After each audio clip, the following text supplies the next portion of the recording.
Human mind, ये इस दुनिया का एक ऐसा पावरफुल वेपन है जिसे अगर तुमने अच्छे से यूज किया और इसके ऊपर कंट्रोल हासिल कर लिया ना, तो ये तुम्हें कहां पहुंचा सकता है ये तुम सोच भी नहीं सकते। और इसे अच्छे से यूज करने के लिए तुम्हें सबसे पहले इसके फंक्शंस, ये कैसे काम करता है, उसे समझना होगा। और ह्यूमन माइंड की इसी फंक्शन और बिहेवियर की स्टडी को हम ह्यूमन साइकोलॉजी कहते हैं। अब वैसे तो इसके बारे में हर किसी को पढ़ना चाहिए, लेकिन प्रॉब्लम ये है कि मैक्सिमम लोग ह्यूमन साइकोलॉजी को एक एकेडमिक सब्जेक्ट मानते हैं। उन्हें लगता है कि साइकोलॉजी तो वही लोग पढ़ते हैं जो साइकोलॉजिस्ट बनते हैं या फिर जो ब्रेन की एक्टिविटीज में इन्वॉल्व होते हैं, लेकिन ऐसा बिल्कुल भी नहीं है। साइकोलॉजी एक ऐसा सब्जेक्ट है जो हर किसी को पढ़ना चाहिए। इवन जो बड़ी बड़ी मार्केटिंग कंपनीज होती है वो इसी साइकोलॉजी का यूज करके हमारे डिसीजन को मैनिपुलेट करती हैं। और साइकोलॉजी हमारी लाइफ के हर एस्पेक्ट में काम आती है, चाहे वो बिजनेस हो, चाहे वो रिलेशनशिप्स हो, चाहे वो डीलिंग विद पीपल हो, हर जगह तुम्हें ह्यूमन साइकोलॉजी की जरूरत पड़ेगी। वेल क्यों? देखो, अल्टीमेटली हम सब ह्यूमंस हैं और हम सब एक सर्टेन वे में बिहेव करते हैं। तो अब जरा तुम खुद ही सोचो कि अगर हम अपने माइंड के पैटर्न्स को समझते हैं, इसके बिहेवियर को समझते हैं, तो हम हमारे इस पावरफुल वेपन को कंट्रोल करके इसके फुल पोटेंशियल तक पहुंच सकते हैं। इसलिए आज इस वीडियो में मैं तुम्हें 5 ऐसे रीजंस या फिर बेनिफिट्स बताऊंगा जो तुम्हें कन्विंस करेंगे ह्यूमन साइकोलॉजी पढ़ने के लिए। क्योंकि बिलीव मी दोस्तों, ये एक ऐसा सब्जेक्ट है ना जिसे अगर तुमने मास्टर कर लिया तो तुम खुद पर और इस दुनिया पर कंट्रोल हासिल कर सकते हो। और हाँ, ह्यूमन साइकोलॉजी को पढ़ने के लिए कन्विंस होने के बाद मैं तुम्हें 5 ऐसी किताबें रिकमेंड करूंगा जिससे तुम अपनी ह्यूमन साइकोलॉजी की स्टडी की जर्नी को स्टार्ट कर सकते हो। इसलिए एंड तक बने रहना।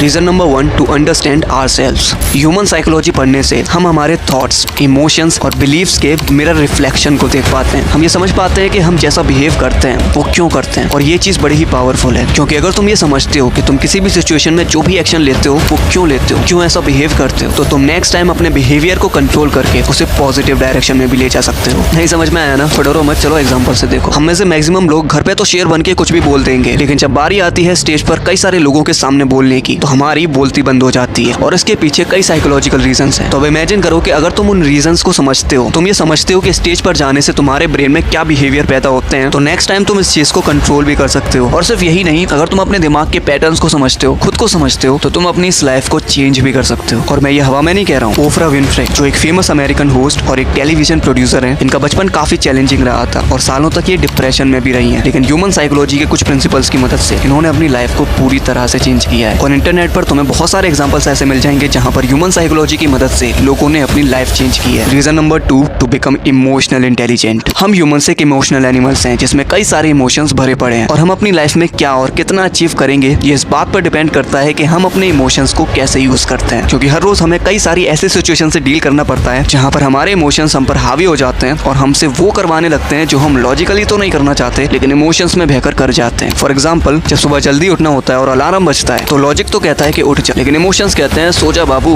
क्या करेगा उठ के, क्या करेगा इतनी मेहनत करके। जब गली के बाहर मोमोज वाले के बगल से निकलते ही खुशबू आती है तो उसे सुनकर लॉजिक तो कहता है कि भाई मत खा यार, हेल्थ पर ध्यान देना है, लेकिन इमोशंस कहते हैं कि खा ले बाबू, एक दिन से कुछ नहीं होने वाला। लॉजिक कहता है कि बेटा काम कर ले, लेकिन इमोशंस कहते हैं कि रील्स देख ले। और ऐसे ही हमारे सामने हर रोज कई सारी ऐसी सिचुएशंस आती हैं जहां पर हमारे ये इमोशंस जो है ना, हमसे वो करवा लेते हैं जो हमारी बॉडी, माइंड और लाइफ की बैंड बजा रही होती है। इसलिए अगर तुम अपनी लाइफ में स्टिलनेस चाहते हो, साइलेंस चाहते हो और लाइफ में कुछ बड़ा करना चाहते हो, तो तुम्हें अपने इमोशंस, इस चंचल मन को कंट्रोल करना ही होगा। और ये तुम तभी कर सकते हो जब तुम इसके फंक्शंस को समझते हो, यानी ह्यूमन साइकोलॉजी को समझते हो। ह्यूमन साइकोलॉजी की मदद से तुम अपने इमोशंस के ट्रिगर पॉइंट, ये कैसे आते हैं और कैसे तुम्हारे ऊपर हावी हो जाते हैं, इन चीजों को समझकर अपने इमोशंस को कंट्रोल कर सकते हो। Reason number 3, to understand the dark side of people. तुम्हें ये बात तो माननी होगी कि इस दुनिया में जितने अच्छे लोग हैं ना, उससे कई ज्यादा बुरे लोग हैं। और हम अपनी लाइफ में आगे जाकर कुछ भी करेंगे, हमें लोगों से डील तो करना ही होगा। और जरूरी नहीं है कि तुम्हें लाइफ में अच्छे लोग ही मिलने वाले हैं। तुम अपनी थ्रू आउट लाइफ कई सारे ऐसे टॉक्सिक लोगों से मिलोगे जो तुम्हारे लिए सरदर्द बनेंगे। क्योंकि देखो, हम इंसान हैं और हर इंसान के अंदर 2 साइड्स होती हैं। एक वो साइड होती है जो वो इस दुनिया को दिखाता है और जिसके बेसिस पर ही तुम उसे जज करते हो, और एक होती है डार्क साइड जो वो दुनिया के सामने कभी भी नहीं दिखाते। और प्रॉब्लम ये है कि इसी डार्क साइड में वो तुम्हारे लिए सारे नेगेटिव इमोशंस, इनसिक्योरिटीज छुपाते हैं, जिसे अगर तुमने नहीं समझा तो तुम्हारे लिए बुरा भी हो सकता है, और अगर तुमने इसे समझ लिया तो तुम सामने वाले से अच्छे से डील कर सकते हो, इवन उसे कंट्रोल भी कर सकते हो। और ह्यूमन साइकोलॉजी की मदद से तुम सामने वाले की डार्क साइड को पहचान सकते हो। और सिर्फ इतना ही नहीं, ह्यूमन साइकोलॉजी की मदद से तुम लाइफ की क्रूशियल स्किल्स जैसे कम्युनिकेशन स्किल और लीडरशिप स्किल्स, इन स्किल्स को मास्टर कर सकते हो। Reason number 4, to understand and tackle the dark side of this world. अगर मैं तुमसे पूछूं कि तुम लाइफ में सक्सेसफुल क्यों नहीं हो पा रहे हो, तो तुम इस सवाल पर क्या बोलोगे? पैसा नहीं है, किस्मत खराब है, या फिर कंसिस्टेंसी मेंटेन नहीं कर पा रहा? तुम्हारा आंसर कुछ भी हो, लेकिन सच्चाई ये है कि तुम इस दुनिया की डार्क साइड को समझ ही नहीं रहे हो। अभी कुछ समय पहले मैंने एक शॉर्ट अपलोड की थी जिसमें मैंने तुम्हें बताया था कि इस दुनिया के जो टॉप 1% लोग हैं ना, वो कभी कभी भी नहीं चाहते कि तुम चीप एंटरटेनमेंट से बाहर निकलो। Cheap entertainment like Bigg Boss कौन जीता, एल्विश भाई के आगे कोई बोल सकता है क्या,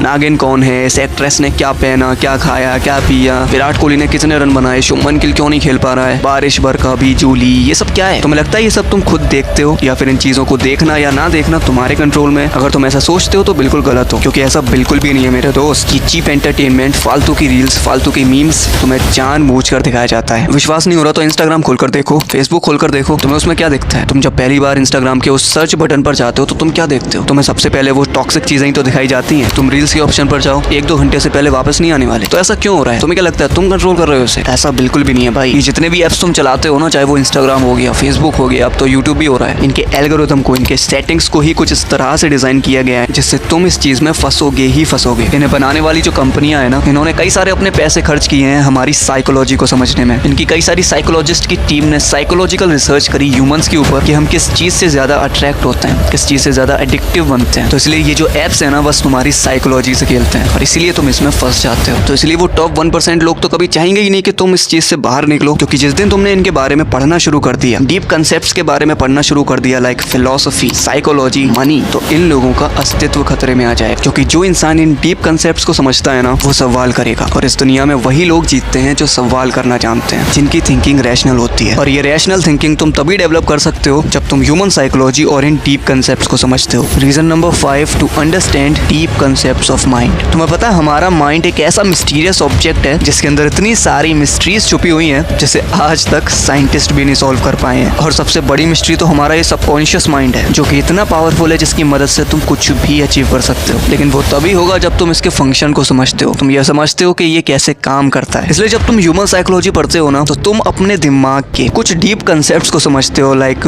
पावर ऑफ विजुअलाइजेशन, जिसकी मदद से ही तुम सबकॉन्शियस माइंड की पावर का यूज कर सकते हो। What is sixth sense, the power of dreams, and the most powerful, the mystery of sex transmutation. अब तुम बोलोगे कि यार यहाँ पर सेक्स कहाँ से आ गया, ये तो पूरा फिजिकली होता है ना, लेकिन ऐसा बिल्कुल भी नहीं है। तुम्हें पता है सेक्स जितना फिजिकल है ना, उससे कई ज्यादा मेंटल। ये एक ऐसी एनर्जी है जिसे अगर तुमने फिजिकल से मेंटल की तरफ ट्रांसफर करना सीख लिया ना, तो ये तुमसे बहुत कुछ करवा सकती है। इस दुनिया के जितने भी ग्रेट अचीवर्स हैं या ग्रेट लीडर हुए हैं, उन सभी ने इस आर्ट को सीखा है, चाहे फिर वो विवेकानंद हो या फिर अब्राहम लिंकन, मोहम्मद अली हो या फिर स्टीव जॉब्स, महात्मा गांधी हो या निकोला टेस्ला। इन सब ने अपनी ग्रेटनेस को अचीव करने का राज ना सेक्स ट्रांसम्यूटेशन को ही बताया है। वेल, ये टॉपिक थोड़ा सा बड़ा है, इसलिए बाद में कभी डिटेल में बात करेंगे इसके बारे में। तो यही थे वो 5 रीजंस जो तुम्हें कन्विंस करेंगे ह्यूमन साइकोलॉजी पढ़ने के लिए, और मुझे यकीन है तुम हो भी गए होगे। तो वेल, मैं तुम्हें 5 ऐसी किताबें बताने वाला हूँ जिससे तुम अपनी ह्यूमन साइकोलॉजी की स्टडी की जर्नी को स्टार्ट कर सकते हो। Number 1, the laws of human nature by Robert Greene. Number 2, thinking fast and slow by Daniel कोलेमन।